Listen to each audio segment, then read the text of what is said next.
Welcome back to Orange Nation. Not his biggest hit here, Steve. Neil Diamond, our artist of the day. Sweet Caroline hit number 4, I believe. Why can't I find it now?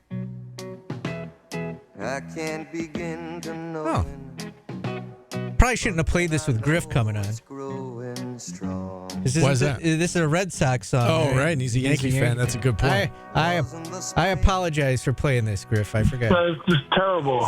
It is terrible. It's terrible. I almost hung up. Yeah, I almost hung up. I wouldn't have blamed you. That is unacceptable, Paulie. I'm not a good person. No. I think it's done on purpose, Steve.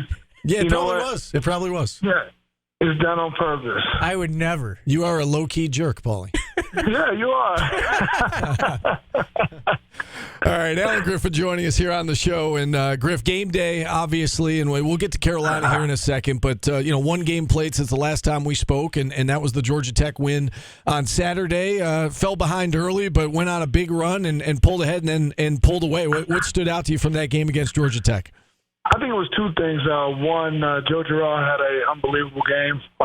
That's what we look for Joe in big moments. We need him to, step up, and I thought he was phenomenal in the game. And what people are talking about is the 28 points, but for us as a coaching staff, he did some really good things, in terms of his ability to find others. And he just had a stellar game, and kudos to him, and we needed it. And then the second thing is it was the other guys and the guys that's all coming off the bench. I called them the other guys. Those guys played great. For them to do what they did, in the minutes that they did it, and the critical part of the game, because critical parts can be the first half, second half, end of the game, beginning of the game, and they just came in and act like they belong out there, and they did some really good things to help our team. You feel like this team's playing better? You talk about the guys coming off the bench. Everybody seems to be, finding their roles, understanding their roles, playing and performing their roles well. It seems to us anyway, this team's moving in the right direction. How about with you? Yeah, definitely. This is a totally different team than the team that you saw in November. And even from 2 weeks ago, it's just one of those things where we are starting to start to go up the hill and get closer to that peak. We still got some ways to go. We still got some good days ahead of us, but obviously we're not trying to skip the process. We're staying locked into the process, and whatever the results is, as long as we took care of what we took care of and we were true to the process, that's all that matters to us.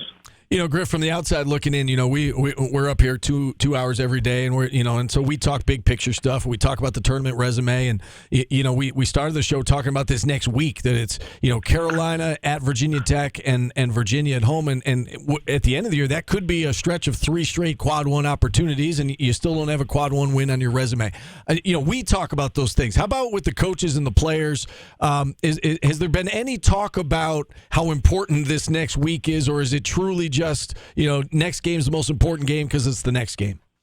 I don't want to sound cliche, but it's just one game at a time. Coach said it yesterday before we practiced last night. It's just we just got to look at Carolina and figure out how we have to be successful against Carolina, and what we have to do. And concentrate on that stuff. We leave that stuff up to you guys with the quad 1. Every game is a quad 1 to us. You know what I mean? Regardless of what it is. It's just that important. We don't care about their resume. We don't care about their record. We just care about hopefully us being ahead when the final buzzer rings by 1 point. That's all that matters to us. And I think that's been our approach, and that's how a young team is continuing to getting better, is that we had that same focus and mindset. All right, so you look at this opponent tonight, and I don't need to tell you this, but they were the preseason number 1. They went to the national championship game last year. They got pretty much everybody back. Got off to a little bit of a slow start, but they're starting to play better basketball now. When you look at this Carolina team, what stands out to you? First and foremost, they're a bunch of old guys. You know, they brought back pretty much everybody from last year. They added the Nance kid, and who's a really good player. Very veteran team, and probably a very physical team. They play fast, but they're very physical when guarding the ball, and their interior defense too. So we got to kind of match their intensity, and we got to show some physicality, which we've done, throughout the season. And tonight is going to be very important for us. And I think last but not least, is probably one of the best rebounding teams we've faced all year.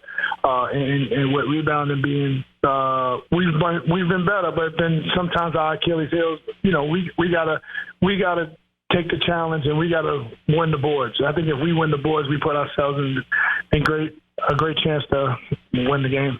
And with Carolina, it starts with Armando Bacot, and he's, leading the conference in rebounds. He's third in scoring. He's third in field goal percentage, preseason player of the year. Jesse's going to have his hands full tonight. I mean, if you could just speak to the challenge that is, trying to slow down Armando Bacot.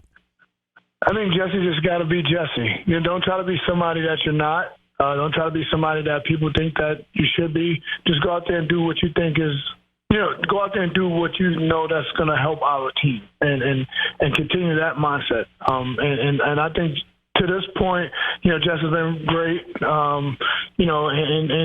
It's just going to be one of those things where he just got to battle, and I think try to stay out of foul trouble as much as possible. Baycock is a phenomenal player. I mean, for him to be the double-doubles leader at UNC for his career says a lot about him. And he's a class act kid. I remember a couple of years ago, Jesse was young, and Jesse came in against UNC, and Jesse played well. And even in his press conference, he mentioned, Jesse's going to be good. And that's that says a lot for him to even say that about Jesse. And so Jesse just got to just come in there, play as hard as do what he's been doing all year, and I think we'll be good. All right, and I guess last one for me is, as we look at the keys to this game tonight, you touched on rebounding. What else does, it's going to be a good atmosphere, right? Students are back on campus, ESPN's in town. This should be an electric atmosphere tonight. What does this game ultimately come down to in your mind? I think also to transition baskets. Probably one of the best running teams in the country. They play fast, and you can't give them easy baskets. It's going to be hard enough to guard them in the half court and guard them for 30, 40 seconds each possession. But if you give teams like this easy baskets, it could turn into a long night for you. So I think transition defense is one, and I think 1A is making sure that we battle on the boards. All right, Griff. Appreciate the time on a game day. Good luck tonight. And if you see Paulie courtside, you can slap him upside the head for the Neil Diamond song. No, I'm bringing snow inside the dome. I'm throwing snowballs out. All right, good deal. Go get him tonight, Griff. Thanks for coming on. All right. SU assistant coach Alan Griffin. With that, we will hit another timeout. When we return, Elena Getzenberg, Bills beat reporter for ESPN, will join us as we'll switch gears. We'll talk football next on ESPN Radio.